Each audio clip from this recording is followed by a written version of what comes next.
బూతులు మాట్లాడతారని. మీరు మాట్లాడే బూతులు ఏ రకంగా ఉన్నాయి? మీ బూతులు కూడా ఉన్నాయి కొన్ని.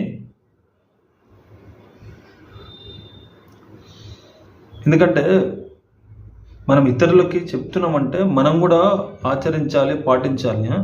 బూతులు మొత్తం బూతులండి మీవి కూడా. ఏముంది చెప్పు, వాళ్ళకి మీకు తేడా ఏముంది?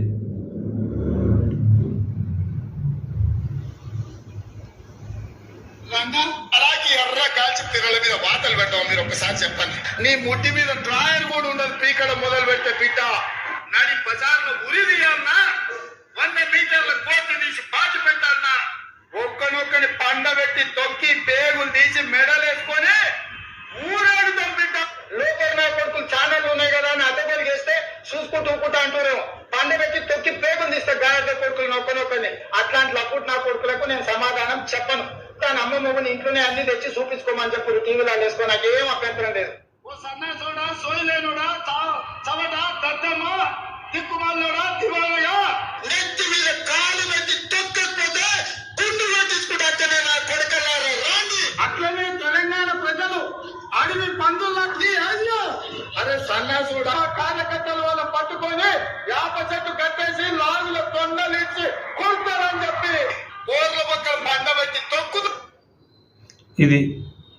ఇది మీరు ఒక ముఖ్యమంత్రి. ఇప్పుడు ప్రజలకి పెద్ద రాష్ట్రానికి కూడా ఒక ముఖ్యమంత్రి మాట్లాడాల్సిన మాటలు కావి ఇవి. మీడియా వాళ్ళని సరే, వాళ్ళు ఏదన్నా తప్పు చేస్తే, తప్పు వార్తలు రాస్తే మీ అధికారులు ఉంటారు, వాళ్ళతో పిలిచి మాట్లాడి ఇట్లా కాదు బాబు, ఇట్లా వాడు రాయొద్దు, మీరు తప్పుడు రాస్తున్నారని చెప్పాలి. ఛానళ్ళకి కానీ, యూట్యూబ్ ఛానళ్ళకి కానీ దేన్ని తక్కువ అంచనా.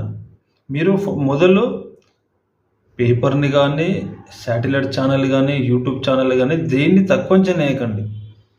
ఎందుకంటే అందరూ ఎంతో కొంత ప్రజలకు పనిచేస్తారు. వాడు చెడ్డ ఛానల్ అని ఏదైనా ఏదో ఒక సమయంలో ప్రజల కోసం ఎంతో కొంత పనిచేస్తారు. మీకు నచ్చని వాడతా, మీకు కోపం వచ్చే వాడతా, తప్పుడు వాడతాలు రాస్తే వాడిని పిలిచి మాట్లాడండి. కానీ గొట్టంగాళ్ళంటూ యూట్యూబ్ గొట్టంగాళ్ళని మీరే మాట్లాడారు ముఖ్యమంత్రి రేవంత్ రెడ్డి గారు.